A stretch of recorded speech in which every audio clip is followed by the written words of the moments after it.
Le fil rouge de notre réunion ce soir, c'est vous rappeler rapidement qui nous sommes au sein du G5 et surtout vous présenter l'étude d'efficience, pourquoi on a fait cette étude sur l'efficience du système de santé et vous proposer également quelles sont les propositions du G5 pour améliorer notre système de santé en termes d'efficience.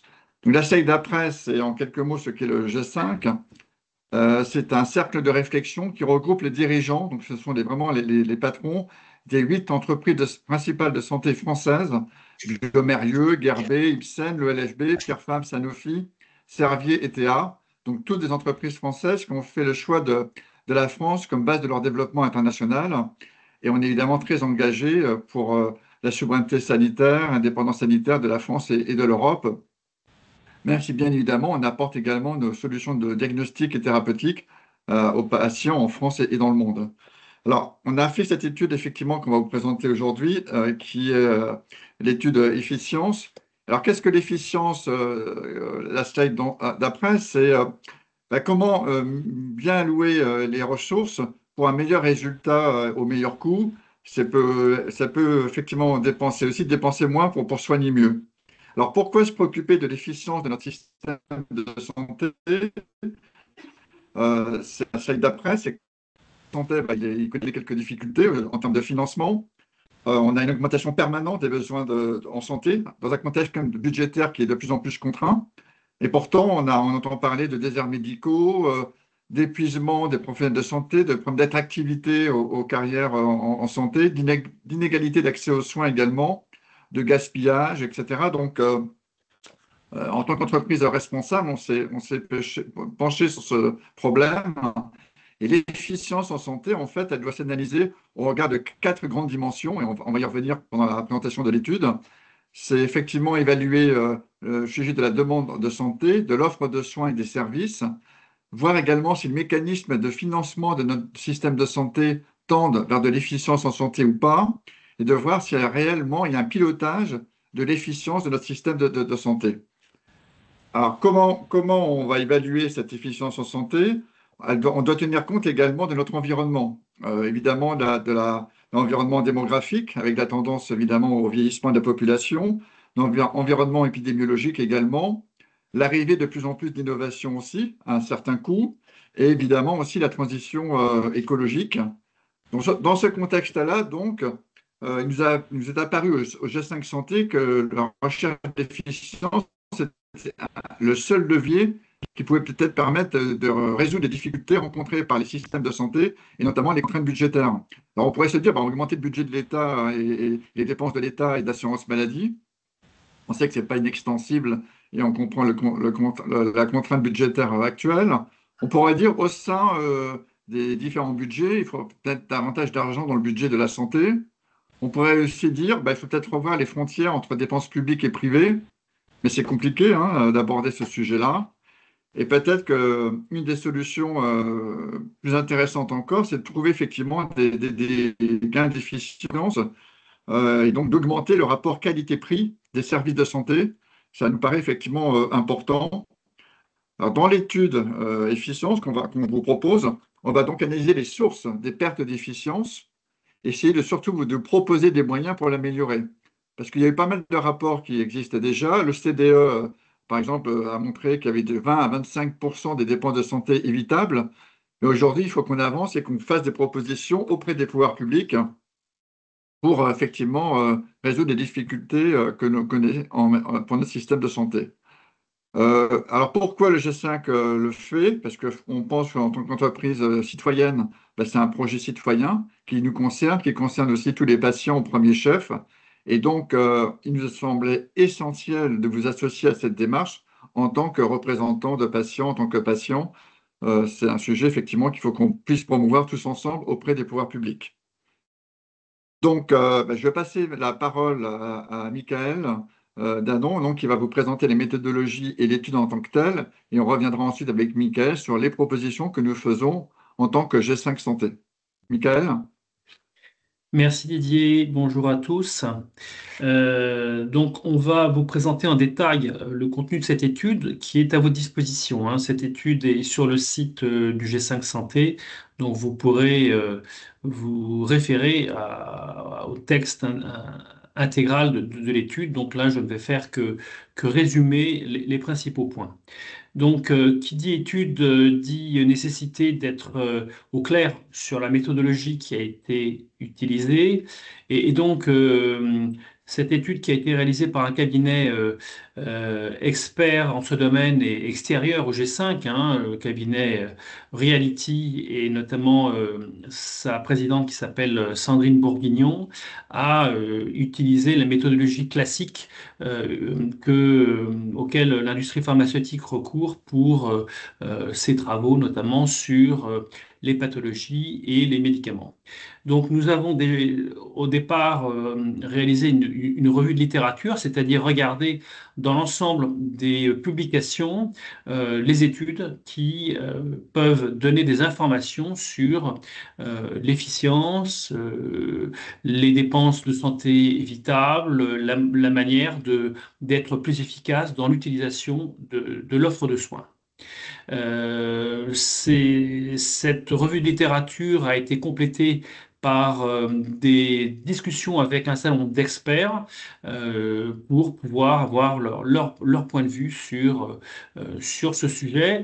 Et vous comprenez, vous allez le voir avec la présentation que je vais faire et avec Didier, nous couvrons un champ extrêmement large et nous utilisons des exemples dans beaucoup de domaines. Donc, nous avons ensuite essayé de construire des recommandations et à la fin de ma présentation, je détaillerai les 15 recommandations qui sont la conclusion un petit peu de cette étude. Et donc, ces recommandations et l'ensemble de la description des cas d'usage et des études de l'étude a fait l'objet de ce rapport, donc, qui est en accès libre sur le site du G5. Et ces 15 recommandations, en fait, s'inscrivent dans un plan global d'efficience. Comme le disait Didier, nous sommes un think tank. Nous considérons que nous avons un rôle à jouer de réflexion et de proposition au pouvoir public. Et donc, nous proposons finalement au pouvoir public de construire un plan d'efficience du système de santé. Alors, première analyse auquel nous devons procéder, où sont les sources potentielles de perte d'efficience pour essayer de les identifier, les repérer, les quantifier le plus possible et en tirer des conclusions en termes de recommandations. Donc le chiffre important sur lequel je souhaite mettre l'accent, c'est le chiffre que citait Didier tout à l'heure. 20 à 25% des dépenses de santé sont considérées comme des dépenses de santé évitables.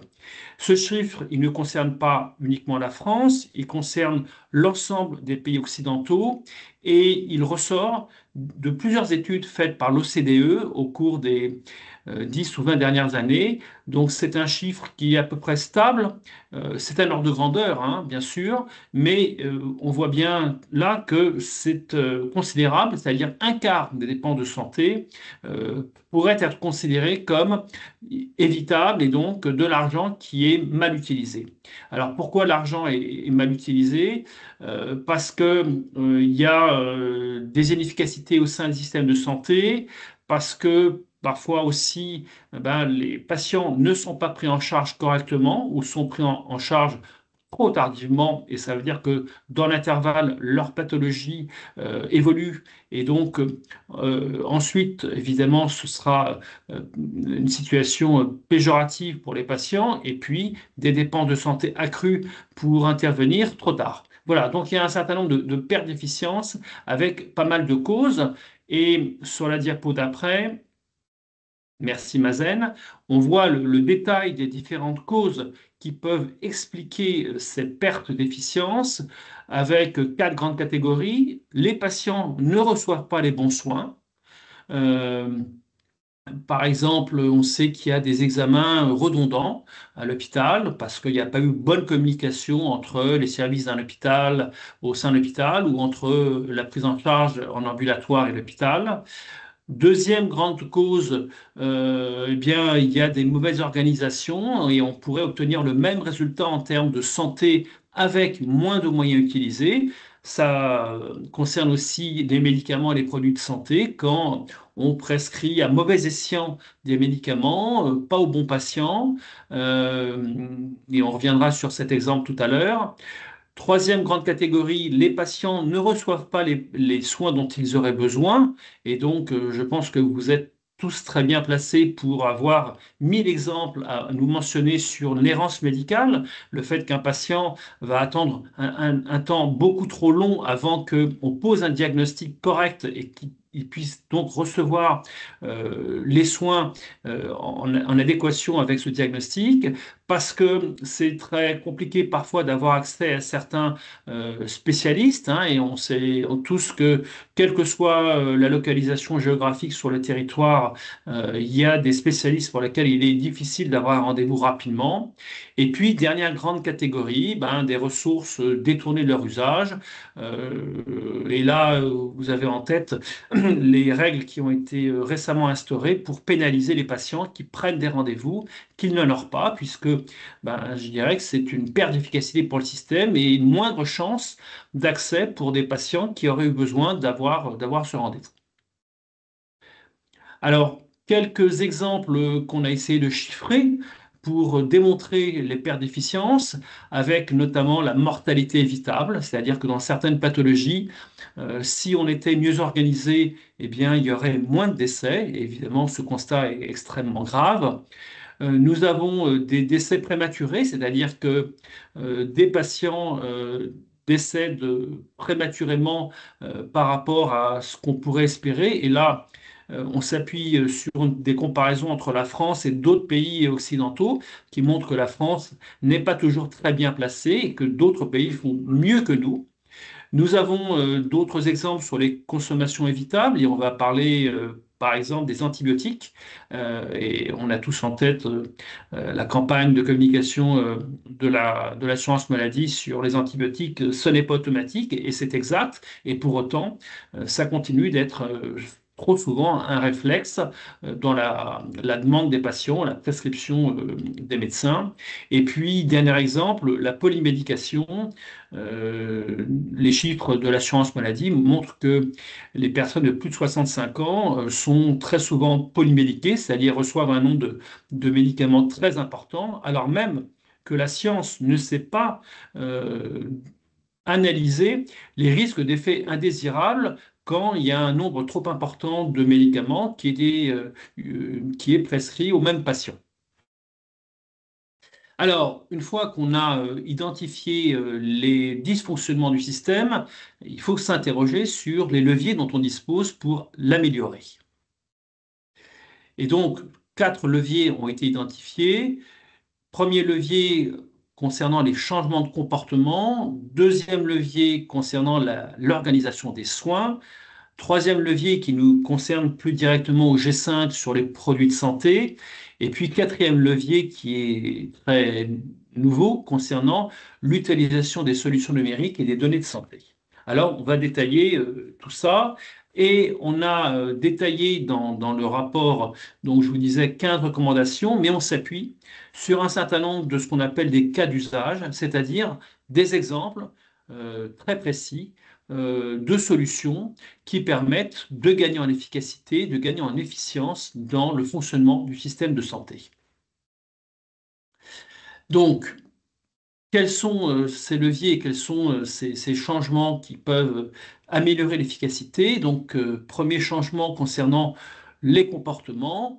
Et donc, je ne vais pas tout détailler, mais on sait par exemple qu'un recours accru à la vaccination, un recours accru au dépistage permet pour la vaccination d'éviter la survenue de pathologies, pour le dépistage de prendre en charge des pathologies beaucoup plus tôt. Et on sait que dans certaines pathologies, plus on prend les patients, plus on détecte la pathologie rapidement, plus les chances de guérison sont grandes.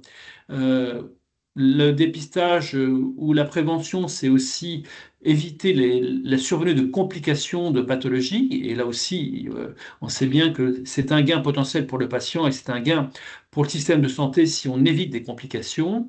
Et puis, autre sujet qui concerne les patients, la question de l'adhérence au traitement, c'est-à-dire de l'observance des traitements.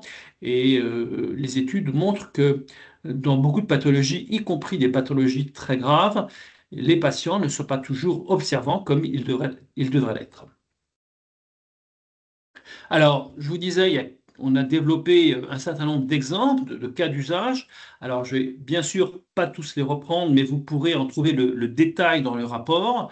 Et donc, dans les exemples qu'on a voulu vous évoquer avec vous aujourd'hui, il y a un exemple concernant l'activité physique adaptée. Et là, c'est intéressant parce qu'on ne parle pas d'un recours aux médicaments, d'un recours à l'hospitalisation. On parle d'encourager les patients à avoir des activités physiques qui vont permettre de se maintenir en forme et d'éviter la survenue de pathologies ou quand ils sont touchés par une certaine pathologie, en accompagnement du traitement, globalement d'aller mieux. Et il y a des études qui montrent que dans le cas de patients concernés par un cancer, l'activité physique va allier évidemment au traitement de ce cancer, avoir un effet très positif sur l'efficacité du traitement. Donc voilà un exemple sur lequel on souhaite que les pouvoirs publics avancent parce que là aussi, cette activité physique adaptée n'est pas suffisamment prise en charge par les pouvoirs publics. Autre exemple sur les programmes d'accompagnement des patients et sur un certain nombre de pathologies chroniques. Il y a une étude qui a été faite par la CNAM, donc l'assurance maladie, qui s'appelle Patientis, qui montre l'efficacité de programmes d'accompagnement. Et là aussi, c'est des choses qui nous paraissent très intéressantes, très positives, et sur lesquelles on incite les pouvoirs publics à aller plus loin et à systématiser la diffusion de tels programmes. Alors, deuxième levier sur lequel on veut agir, l'organisation des soins. Alors, vaste programme, pour reprendre une formule célèbre. Quelques exemples, et je pense que ça parlera à tout le monde. Et limiter le recours aux urgences. On sait que les urgences dans l'ensemble des hôpitaux sont embolisées par pas mal de cas pour lesquels les professionnels considèrent que le recours aux urgences n'était pas vraiment nécessaire.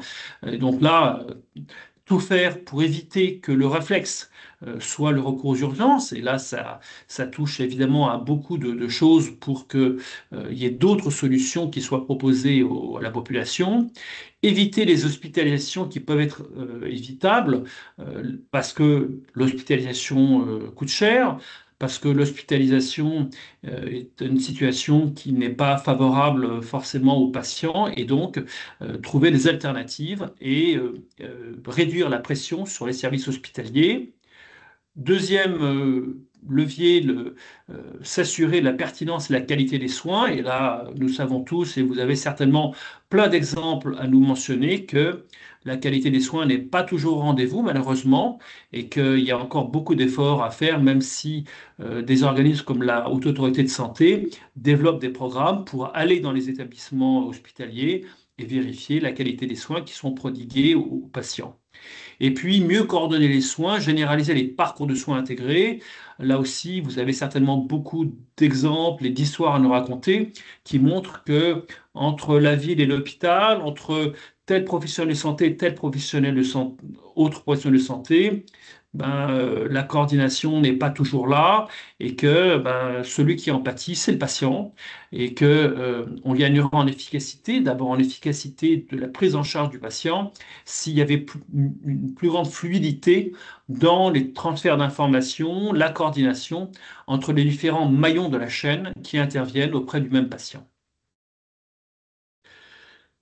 Voilà un exemple d'un programme et d'un indicateur qui nous semble très intéressant. Donc l'indicateur sur les hospitalisations potentiellement évitables. Et là, vous voyez, c'est écrit en petit, mais c'est intéressant que l'OCDE, dont je mentionnais tout à l'heure le chiffrage de 20-25% de dépenses évitables, estime que 10% des hospitalisations seraient évitables. L'adresse, donc, qui est la direction des études et de statistiques du ministère de la Santé, a un chiffrage beaucoup plus faible, hein, 1 sur 40. Mais vous voyez quand même que si je prends l'ensemble des dépenses hospitalières en France, même si je prends 1 sur 40, ça fait des montants financiers considérables sur lesquels on pourrait agir. Autre programme sur lequel nous avons attiré l'attention des pouvoirs publics, Choosing Wisely, ce sont des programmes qui ont été utilisés dans beaucoup de pays étrangers, notamment aux États-Unis et beaucoup d'autres pays. Et nous avions rendez-vous, Didier et moi, il y a 10 jours à la Haute Autorité de Santé. Nous avons rencontré le président de la Haute Autorité de Santé et deux des directrices qui dirige cette haute autorité de santé. Nous leur avons présenté ce programme Choosing Wisely et voilà, on a pu remarquer qu'ils n'en avaient pas entendu parler. Donc, on espère que la présentation qu'on a pu leur faire leur donnera des idées d'aller regarder à l'extérieur parce que trop souvent en France, on considère qu'on fait tout très bien et que ça ne nous intéresse pas de savoir ce qui peut être intéressant à l'étranger alors que tous les pays occidentaux sont confrontés aux mêmes difficultés sur leur système de santé, qu'il y a des exemples d'initiatives intéressantes à aller piocher, à aller repérer à l'étranger pour s'en inspirer en France. Et donc, voilà un programme sur lequel ce serait intéressant que les professionnels de santé, les autorités publiques françaises se penchent. Autre levier potentiel donc, qui concerne là plus directement le G5, l'efficience à rechercher par les produits de santé. Et donc, par exemple, autour des tests, hein, on sait que les tests peuvent jouer un rôle très utile pour vérifier que tel patient va être répondeur à tel traitement. Hein, on le fait de plus en plus, par exemple, pour faire face au cancer. On sait que selon les caractéristiques histologiques d'un patient, ben, tel traitement va être efficace, tel autre ne va pas l'être. Et donc, il est important, avant d'administrer un traitement ou de prescrire un traitement, de vérifier que le patient va être répondeur. Autre, évidemment, euh, levier à mobiliser, pouvoir prescrire le bon traitement au bon moment. Et je disais tout à l'heure que trop souvent, sur certaines pathologies rares, les patients pâtissent d'une errance, une errance avant d'être bien diagnostiqués. Et ben là, on voit qu'il y a une perte de chance pour le patient. Et puis, les innovations diagnostiques et thérapeutiques sont importantes à identifier et à diffuser. On sait qu'il y a la science progresse en permanence, que la manière de prendre en charge une pathologie aujourd'hui n'est pas la même qu'il y a 10 ans. Les sociétés savantes avec lesquelles je pense que vous avez beaucoup de rapports suivent ça de près. Et donc, c'est important de nous assurer que les professionnels de santé sont au courant des dernières innovations et des dernières recommandations des sociétés savantes qui disent à leurs collègues, voilà aujourd'hui l'état de la science, l'état de l'art et comment prendre en charge telle ou telle pathologie. Alors, je parlais des tests, pardon. Je parlais des tests, donc voilà, vous avez un chiffre assez intéressant sur la prescription d'antibiotiques. La moitié des prescriptions d'antibiotiques sont considérées comme non nécessaires, hein. C'était le slogan que je rappelais tout à l'heure, les antibiotiques, c'est pas automatique, mais c'est vrai, c'est scientifiquement prouvé, et on sait bien que il faut vérifier que le patient effectivement a besoin d'un traitement d'antibiotiques, sinon non seulement c'est un gaspillage de ressources, mais c'est aussi à long terme un risque parce que ça veut dire que le jour où l'antibiotique sera nécessaire, le patient ne sera plus répondeur parce qu'il aura utilisé un antibiotique à un moment où ça n'était pas nécessaire. Voilà, donc il y a des outils, par exemple un logiciel d'aide à la prescription. Donc c'est un logiciel que le médecin va avoir sur son ordinateur et qu'il peut utiliser quand il reçoit son patient et qui peut lui donner des informations utiles pour le guider dans sa prescription.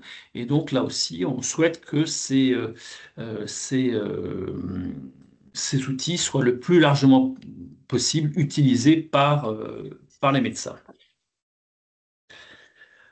Autre levier d'efficience que nous souhaitons mobiliser, là un peu nouveau, donc les solutions numériques et les données de santé. Et là, nous savons que nous avons en France une base de données considérable, qui est la base de données de l'ensemble des assurés sociaux dont la CNAM a la disposition. Et ça veut dire qu'on peut faire des recherches très approfondies sur quel patient a quelle pathologie, et il a eu quel traitement et quel a été son devenir. Donc, on a une source de data extrêmement riche et sur lesquelles les autres pays occidentaux n'ont pas, hein. Je veux dire, c'est une spécificité française, donc c'est quelque chose d'important à avoir en tête et il faut qu'on l'utilise le plus possible. Alors, je n'ai pas encore parlé d'intelligence artificielle, mais nous comprenons tous que l'intelligence artificielle peut apporter des outils et des aides au diagnostic et au traitement extrêmement efficaces pour les patients. Et je crois que juste après, on a un exemple de voilà, l'intelligence artificielle au lit des patients pour aider les professionnels de santé dans le suivi d'une pathologie.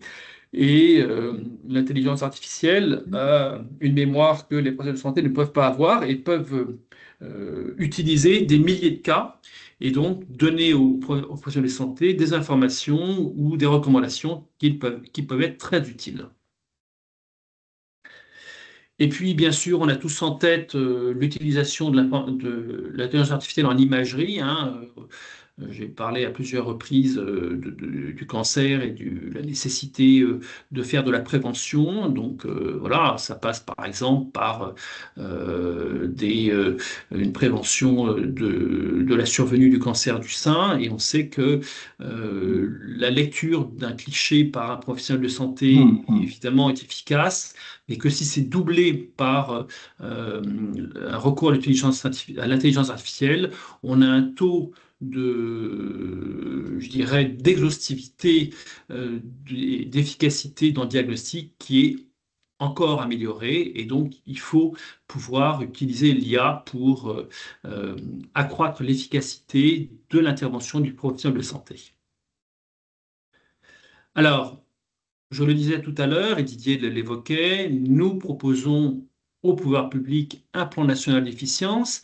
Donc, j'évoquais tout à l'heure le rendez-vous que nous avions eu avec le président de la HAS, mais nous avons eu beaucoup de rendez-vous avec l'ensemble des représentants des pouvoirs publics, donc le ministre de la Santé à plusieurs reprises, puisque ça ne nous a pas échappé qu'on a changé à plusieurs reprises de ministre, le ministre de l'Industrie, le Premier ministre, etc. Nous avons vu leurs proches collaborateurs pour leur présenter ce rapport et plaider en faveur d'un plan national d'efficience.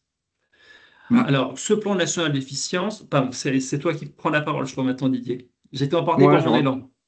merci, merci Michael. Vous voyez, l'étude est très riche, hein, donc on vous invite fortement à vous plonger dans l'étude complète. Et on a ces quelques slides présentent l'essentiel. Mais fort de cette étude, fort des datas, on a effectivement souhaité faire des propositions au pouvoir public, donc autour en fait de trois axes. Donc 15 propositions et 5 propositions par axe. Le premier axe, c'est celui du pilotage. On a vraiment l'impression aujourd'hui que le sujet de l'efficience du système de santé, tout le monde en fait un peu dans son coin, mais ce n'est pas du tout piloté. Le deuxième axe de nos propositions, c'est de l'importance de mobiliser les professionnels de santé et les patients. C'est pour ça qu'on a cette euh, rencontre virtuelle ce soir avec vous. Je pense que la recherche d'efficience, c'est l'affaire de tous. Et donc, on a 5 propositions autour de ça. Et le troisième axe, c'est qu'il faut avoir des outils, des mécanismes financiers qui favorisent l'efficience. Et vous allez le voir que parfois, il y a même plutôt des mécanismes qui désincitent à faire de l'efficience en santé. Et donc, il faut revoir ces outils et ces mécanismes. Alors, je vais présenter l'axe 1. l'axe qui est autour du pilotage du système de santé et le pilotage de l'efficience, avec 5 propositions. La première, c'est d'élaborer et de mettre en œuvre une loi d'organisation et de programmation en santé, qu'on n'a toujours pas et qui serait centrée sur la recherche d'efficience. Quelles sont nos priorités en termes d'organisation et de programmation en santé? Cette proposition 1, elle est très liée avec la numéro 2, qui est d'inscrire justement cette santé, cette loi de programmation, dans le cadre d'un financement pluriannuel de la sécurité sociale. On a une loi de financement annuel. Il nous faut ce cadre pluriannuel. Alors, on a entendu dans le discours de politique générale du Premier ministre le fait qu'il souhaitait avoir une vision pluriannuelle du système de santé, donc on s'en réjouit. Et il faut maintenant qu'on avance sur ce cadre pluriannuel. Troisième proposition, c'est permettre la fongibilité des enveloppes budgétaires consacrées à la santé. Parce qu'aujourd'hui, c'est complètement siloté entre l'enveloppe et le budget, par exemple, à l'hôpital et le budget consacré à la ville. Ce n'est pas du tout fongible. Et quand vous apportez une innovation qui permet parfois d'être traité plutôt en ville et de fermer des lits à l'hôpital, eh bien, il n'y a aucune conséquence n'est prise sur les budgets des hôpitaux, et parfois c'est l'inverse, sur les budgets de la ville. Donc, il faut permettre cette fongibilité des enveloppes. La quatrième proposition, alors on a appelé ça un secrétaire général. En fait, ce qu'on veut dire, c'est qu'il faut absolument qu'on ait un pilote qui travaille sur l'efficience en santé. Michael disait qu'on est allé voir 4 directions différentes au ministère de la Santé, qui nous ont toutes dit, ben nous, on fait aussi de l'efficience. Donc on leur a demandé, mais comment vous vous coordonnez, etc. Et on a compris qu'en fait, il n'y avait pas véritablement de pilotage entre les directions du ministère de la Santé, mais il n'y en a pas plus non plus avec la CNAM. Et si on prend l'exemple de l'obésité, c'est aussi un sujet pour le ministère du Sport, c'est un sujet pour l'éducation nationale, parce que l'obésité, ça commence aussi par des programmes de formation dans les lycées, etc. Et tous ces acteurs-là, ils ne sont pas coordonnés, ils ne sont pas pilotés. Donc il nous faut un pilote, appelons ça un secrétariat général, mais qui permette en fait de coordonner les actions de l'ensemble des acteurs qui font de l'efficience en santé. Et puis, il faut décliner ça au niveau local, au niveau des agences d'expertise, au niveau des ARS, des organisations régionales, des collectivités locales. Ça ne va pas être uniquement vu dans les ministères et à Paris, il faut que ça soit décliné localement. Donc voilà, les 5 propositions autour de l'axe 1, qui est le pilotage du système de santé pour mettre l'efficience au cœur du système. Proposition 2, je te repasse du coup la parole, Michael, sur embarquer, mobiliser les professionnels de santé et les patients. Merci Didier. Donc l'axe 2 concerne un petit peu l'ensemble de nos partenaires et des parties prenantes dans le système de santé. Et au premier chef, eh bien, les patients et leurs représentants que vous êtes. Donc la présentation qu'on est en train de vous faire participe pleinement de cette proposition de pouvoir dialoguer avec vous et que, on le souhaite, vous puissiez aussi être convaincu par nos recommandations et les porter auprès des pouvoirs publics. Euh, la prévention et l'adhérence, ce sont deux axes dont j'ai souligné tout à l'heure l'importance, mais ce sont deux axes qui passent forcément aussi par une mobilisation des patients et de leurs représentants. J'évoquais tout à l'heure la question de l'adhésion au traitement et du fait que malheureusement, pour pas mal de pathologies, même graves, l'observance n'était pas au rendez-vous. Voilà des choses sur lesquelles ben, il faut essayer d'agir pour faire évoluer les comportements dans un sens d'abord dans l'intérêt du patient même et puis ensuite dans l'intérêt du système de santé. Il y a des propositions qui concernent les professionnels de santé eux-mêmes. Et notamment, vous savez bien que depuis plusieurs années, les pouvoirs publics ont pris des décisions pour que les répartitions de rôles entre les professionnels de santé évoluent. Hein, et notamment qu'un certain nombre de tâches qui étaient prises en charge précédemment par les médecins puisse être prise en charge par d'autres professionnels de santé. Et c'est nécessaire parce que les médecins n'arrivent pas à tout faire, parce que j'évoquais tout à l'heure la question de l'accès et du délai d'accès à un professionnel de santé. Et donc sur certains problèmes de santé, il est nécessaire d'aller chercher d'autres professionnels de santé pour pouvoir mieux prendre en charge la population. Et puis, dernière proposition de cet axe sur l'innovation organisationnelle de lancement de pilote. Nous savons que les systèmes de santé sont des mondes complexes et notamment les structures hospitalières sont très compliquées à faire évoluer, hein. Je pense que vous avez des exemples en tête de difficultés à convaincre que, ben, tiens, ce serait quand même mieux si on faisait comme ci, comme ça. J'évoquais tout à l'heure la question de la fluidité des relations entre ville et hôpital ou entre hôpital et médico-social. Voilà. Et donc là, il faut faire preuve d'innovation, il faut faire preuve de créativité. Et ce n'est pas forcément la spécialité de l'administration française. Donc, il faut les aider à évoluer dans cette direction. Axe 3 et dernier axe, c'est sur les outils et les mécanismes. Donc, nous pensons, comme je l'évoquais tout à l'heure, que c'est vraiment nécessaire d'utiliser au maximum les tests qui permettent de vérifier que le patient va recevoir le bon traitement pour lui. Nous pensons aussi qu'il faut davantage utiliser les données dont nous disposons, et nous disposons de beaucoup de données pour pouvoir porter une appréciation, voir là où ça fonctionne, là où ça ne fonctionne pas. Et par exemple, nous avons en tête sur les interventions chirurgicales le nombre d'interventions sur une intervention spécifique dans tel hôpital, où là, on constate que le nombre d'interventions de l'année est insuffisant pour garantir la qualité et l'expertise du professionnel de santé qui va faire cette intervention. Donc là aussi, il y a des choses à faire évoluer. Bien sûr, nous avons des préoccupations plus sur les aspects financiers et nous pensons que le système de santé tel qu'il est organisé actuellement n'est pas très incitatif à l'efficience. Si je prends l'exemple du mode de financement des hôpitaux avec la T2A, hein, je ne vais pas rentrer dans la mécanique de la T2A, mais grosso modo, les hôpitaux n'ont pas forcément intérêt à l'efficience. Ils ont intérêt à avoir des patients et à les garder. Et non pas à les faire prendre en charge en ambulatoire, par exemple, alors que ça peut être mieux pour le patient. Ce n'est pas leur intérêt financier. Et donc, nous pensons qu'il faut faire évoluer ces mécanismes pour que les mécanismes financiers soient vraiment congruents avec cette préoccupation d'efficience. Ça vaut pour la tarification des technologies de santé, où là, on sait qu'on a beaucoup de mal à faire évoluer les modes de tarification quand il y a des nouvelles technologies qui apparaissent, et des technologies qui peuvent combiner un test et un médicament et un dispositif médical, des systèmes de e-santé. Voilà, c'est des choses qui sont un peu nouvelles et pour lesquelles l'administration est actuellement pas très bien armée pour décider du mode de tarification. Et puis, dernière proposition, ben, quand un médicament permet d'éviter l'hospitalisation, de réduire l'hospitalisation, ben, nous avons tendance à considérer que nous devrions, et là je dis, quand je dis nous, je dis les entreprises du G5 Santé, pouvoir avoir un peu un bénéfice du progrès que nous apportons à l'ensemble du système et bien sûr aux patients.